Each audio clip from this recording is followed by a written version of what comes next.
ان کا پانچواں اعتراض، جس کی بنیاد ان کے اپنے خود ساختہ تراجم و تفاسیر ہیں، وہ یہ ہے کہ قرآن میں اللہ نے خود کہا کہ اس نے پہاڑوں کو زمین میں میخیں بنایا یا میخوں کی طرح گاڑ دیا تاکہ زمین ہلے نہ، زمین ساکت رہے، جس سے یہ بات ثابت ہوتی ہے کہ زمین ساکت ہے۔ اور پھر سورہ فاطر کی آیت نمبر 41 کو بھی ساتھ بطور دلیل پیش کرتے ہیں کہ اللہ نے آسمانوں اور زمین کو پکڑا ہوا ہے تاکہ وہ حرکت نہ کریں، جس سے یہ بات قرآن سے ثابت ہو جاتی ہے کہ زمین نہ صرف چپٹی ہے بلکہ ساکت ہے، حرکت نہیں کر رہی۔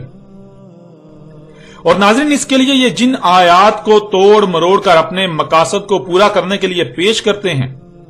وہ آیات آپ کے سامنے رکھتے ہیں تاکہ آپ خود اپنی آنکھوں سے دیکھیں اور فیصلہ کریں کہ کس طرح یہ لوگ اپنے آباء و اجداد سے نسل در نسل منتقل ہونے والے عقائد و نظریات کو ترک نہ کرنے کی خاطر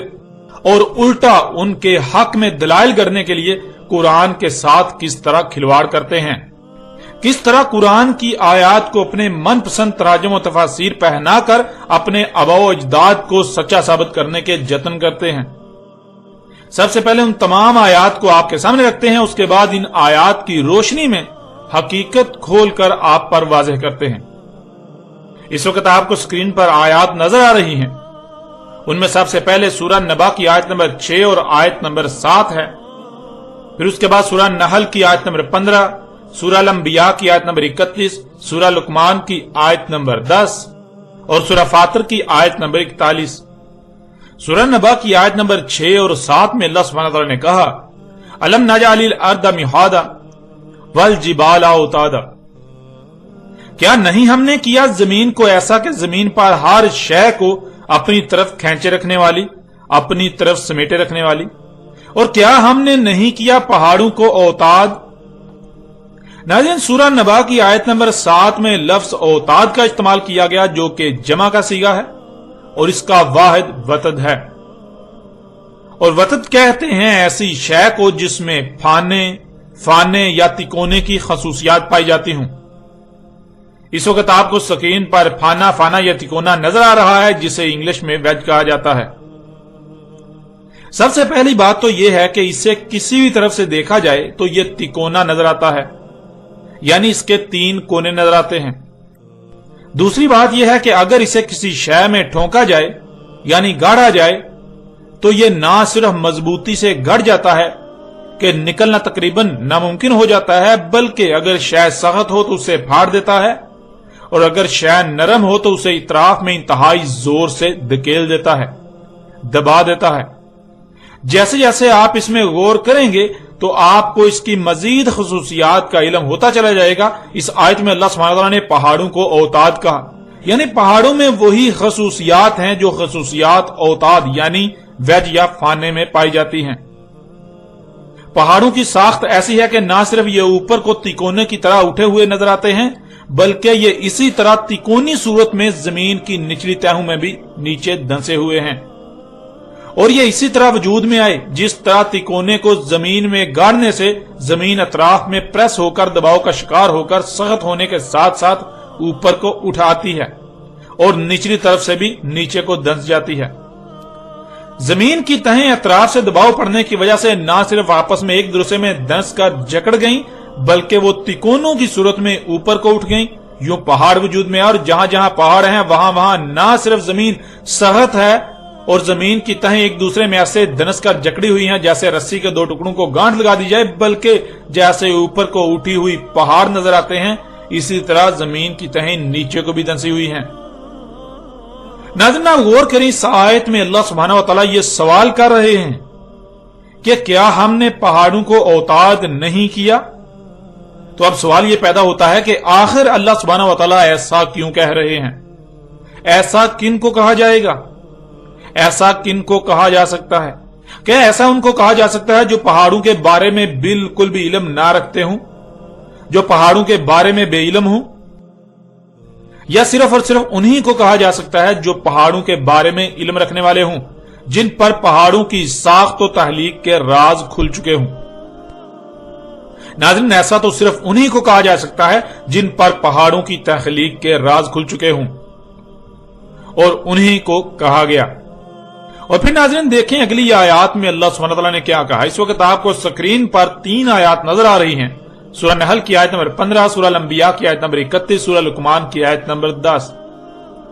ناظرین، ان آیات میں لفظ تمید کا استعمال کیا گیا۔ اس میں اصل لفظ مید ہے اور اس کے شروع میں تے کا اضافہ ہے۔ تے زمین کے کسی عمل کا اظہار کر رہی ہے جس عمل کا تعلق مید سے ہے، اور مید عربی میں کہتے ہیں پھسل کر بہ پڑنے کو، یعنی لینڈ سلائیڈنگ کو۔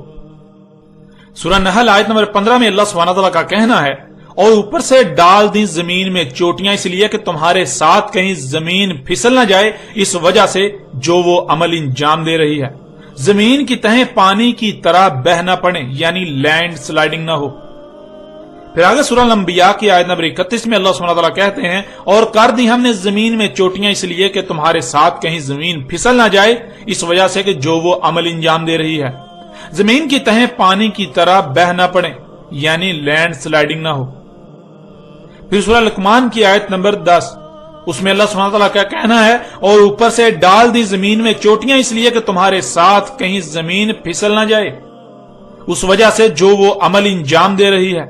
زمین کی تہیں پانی کی طرح بہ نہ پڑے، یعنی لینڈ سلائیڈنگ نہ ہو۔ اب ناظرین، غور کرنے والی بات تو یہ ہے کہ آخر زمین کا وہ کون سا عمل ہے، زمین ایسا کون سا عمل انجام دے رہی ہے جس کی وجہ سے زمین کی تہیں پھسل کر پانی کی طرح بہ سکتی ہیں، یعنی لینڈ سلائیڈنگ ہو سکتی ہے، جسے روکنے کے لیے رواسی یعنی زمین پر جو چوٹیاں نظر آتی ہیں وہ کی گئیں، جنہیں آپ پہاڑ کہتے ہیں، عربی میں جبال کہا جاتا ہے۔ اور سورہ نبا کی آیت نمبر 7 میں یہ بات بھی بالکل کھل کر واضح ہو چکی کہ جبال یعنی پہاڑوں کو اوتاد کہا گیا۔ پہاڑ اس طرح وجود میں آئے کہ جب زمین تکمیلی کے مراحل سے گزر رہی تھی اور خلا سے شہابیوں کی بارشیں ہو رہی تھیں، جس سے زمین کی اوپری تہیں وجود میں آ رہی تھیں، تو زمین کے گھومنے کی وجہ سے ان تہوں پر دباؤ پڑتا، بالکل ایسے ہی جیسے آپ کسی گاڑی پر سوار ہوتے ہیں، جب گاڑی آگے کو چل رہی ہوتی ہے تو آپ پر پیچھے کو دباؤ پڑتا ہے۔ اگر آپ کسی شے کو مضبوطی سے پکڑے ہوئے نہ ہوں تو آپ پیچھے کو پھسل جائیں گے۔ بالکل ایسے ہی جب زمین کی یہ تہیں وجود میں آ رہی تھیں، زمین کے اپنے ہی محور پر گھومنے کی وجہ سے، ان تہوں پر دباؤ پڑنے کی وجہ سے یہ نہ صرف آپس میں ایک دوسرے میں جگہ جگہ سے دنس گئیں، بلکہ تکونوں کی طرح اوپر کو بھی اٹھ کر پہاڑ وجود میں آ گئے، اور نیچے کو بھی اسی طرح یہ نچلی تہوں میں دنس گئیں، جس سے ان کا سرکنا، ان کا پھسلنا رک گیا، ان کا پھسلنا بند ہو گیا، زمین پر لینڈ سلائیڈنگ کا خدشہ ختم ہو گیا۔ اب ناظرین، پہلی بات تو یہ ہے کہ جن آیات سے یہ زمین کے ساکت ہونے کی دلیل اخذ کر رہے ہیں، وہ آیات تو خود چیخ چیخ کر اس بات کا اعلان کر رہی ہیں کہ زمین حرکت کر رہی ہے۔ زمین کے حرکت کرنے کی وجہ سے زمین کی اوپر والی تہیں لرزیں نہ، ہلیں نہ، ان کو لرزنے سے، ہلنے سے بچانے کے لیے پہاڑوں کو اوتاد کیا گیا۔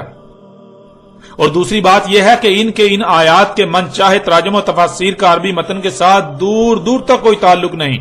جن تراجم و تفاسیر کی بنیاد پر یہ اپنے آباء و اجداد سے منتقل ہونے والے عقائد و نظریات کو سچا ثابت کرنے کے لیے آج تک سر توڑ اور ناکام کوششیں کرتے رہے اور آج بھی کر رہے ہیں۔ اب ناظرین، سوال تو الٹا ان لوگوں سے بنتا ہے کہ جب ان کے بقول زمین ساکت ہے تو پھر سوال یہ پیدا ہوتا ہے کہ زمین میں پہاڑوں کو میخوں کی طرح کیوں گاڑا گیا؟ ان کا کہنا ہے کہ زمین میں پہاڑوں کو بطور میخیں گاڑ دیا تاکہ زمین حرکت نہ کرے، تو سوال یہ پیدا ہوتا ہے کہ جب زمین ہے ہی ساکت، جب زمین ان کے مطابق تھی ہی ساکت، تو پھر میخیں گاڑنے کی ضرورت پیش کیوں آئی؟ ناظرین، ذرا غور کریں، اگر کوئی شے ساکت ہو تو اس پر پڑی اشیاء کو مضبوطی سے باندھنے کی ضرورت پیش آئے گی کہ کہیں اشیاء پھسل کر بہ نہ پڑیں؟ اور اگر اشیاء کو مضبوطی سے باندھا جاتا ہے تو کیوں باندھا جائے گا؟ مثلا آپ ایک گاڑی ہی کی مثال لے لیں، اگر گاڑی ایک جگہ پر ساکت کھڑی رہے اور اس پر سامان لادا ہوا ہو تو کیا سامان باندھنے کی ضرورت پیش آئے گی؟ اور اگر سامان کو مضبوطی سے باندھا جاتا ہے تو آخر کیوں باندھا جائے گا؟ اسی لیے کہ جب گاڑی چلے تو کہیں سامان گاڑی چلنے کی وجہ سے دباؤ پڑنے سے پھسل کر ادھر ادھر نہ گر پڑے، پیچھے کو بہ کر گر نہ پڑے۔ اس لیے ناظرین، اگر یہ کہا جاتا کہ زمین حرکت کر رہی ہے اور پہاڑوں کو بطور میخوں کے گاڑ دیا،